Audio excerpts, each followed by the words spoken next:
সকালে উঠে ব্রাশ টাশ করে নিলাম। আর আজকেও কিন্তু 5:30টার সময় উঠেছিলাম। আর আমি ব্যায়াম করার আগে মানে আমি ফ্রেশ না হলে আমার ঠিকঠাক ব্যায়াম করতে মন যায়নি। আর আজকে বেশি ভিডিও ক্লিপ নেওয়া হয়নি।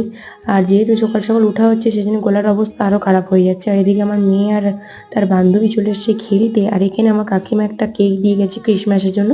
আর ফ্রিজ থেকে দুটো আপেল আর একটা লেবু বার করে রাখলাম। আর মা বলছে তোর শরীরটা খারাপ যখন এখন একটা করে ডিম সিদ্ধ প্রতিদিন খা। আর 3টে বেগুন যে দেখাচ্ছি এটার মধ্যে গাছের বেগুন। আর দেখতেই পাচ্ছ আমার যে ফোসকাটা মানে বুকের উপর যে ফোসকাটা হয়েছে দেখতে পাচ্ছ কেমন হয়েছে, এটা মাছ ভাজতে যে হয়েছে।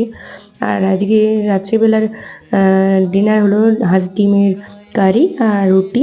আর আজকে যেহেতু আমার ননদ এসেছে মানে ও আর বেশি কিছু খেতে চাইছিল না, সেই জন্য এগুলোই করা হলো। আর এই বেগুনটাকে ভাজা হবে গরম গরম।